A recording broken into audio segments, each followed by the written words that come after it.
improving supply and affordability of housing.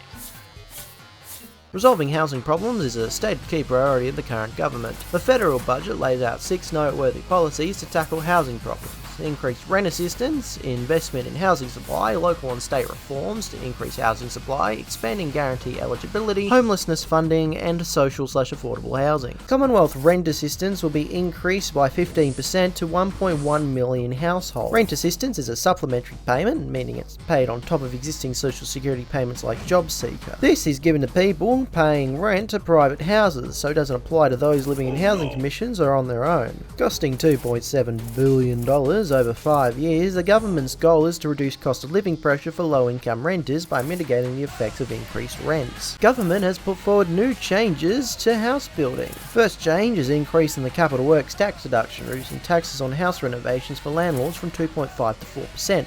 So companies that make new build-to-rent properties can get tax money back. Developers would need the project to consist of 50 or more dwellings available for rent by the public or for lease terms of at least 3 years for each dwelling. So benefit will only apply if the buildings are actively being rented out, possibly meaning fewer houses will be left unoccupied collecting dust. This is on top of reducing tax that managed investment trusts have to withhold for the government from 30 to 15%, increasing foreign investment in development. Essentially, local councils, through the Australian Local Government Association, and ministers are hashing out a plan where local governments will be given money to spend on solving housing affordability. ALGA is advocating for $100 million per year from the government to help them deal with the issue, with their pre-budget statement saying it'll be used for activities like land audits, partnership developments, and housing model research, to name a few. The Local Government Association cites the desire to solve the housing crisis is due to the struggle of towns to find accommodation, with the unique housing challenges each shire faces being their justification for playing a larger role in helping housing. I guess local councils may soon be useful for more than just bin days.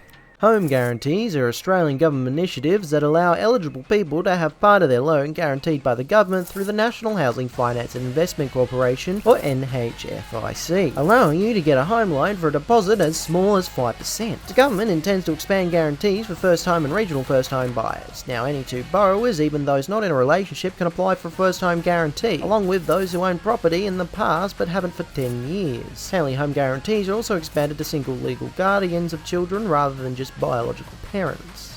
$67.5 million has been added on top of previous funding provided by the National Housing and Homelessness Agreement, or NHA, which provides roughly $1.6 billion each year in states and territories with the aim of improving housing affordability. The NHA also requires the state strategies to address priority areas like social housing, tenancy reform, and home ownership, on top of requiring particular care around certain cohorts like children, elderly, and those undergoing repeat homelessness. As the new government is negotiated, factors like the previous agreement's success in reaching objectives, adequacy of data, and the impact of economic factors among other things will be reviewed to determine what improvements should be made. There is a long way to go, but with enough effort, using park benches for anything other than a place to sit and sex could be a thing of the past. The government has created an agenda to deliver more social and affordable housing through an increase to the National Housing Finance and Investment Corporation's liability cap by $2 billion, making it $7.5 billion all up. This gives low-cost loans to community housing providers. This is projected to build 7,000 more homes directly.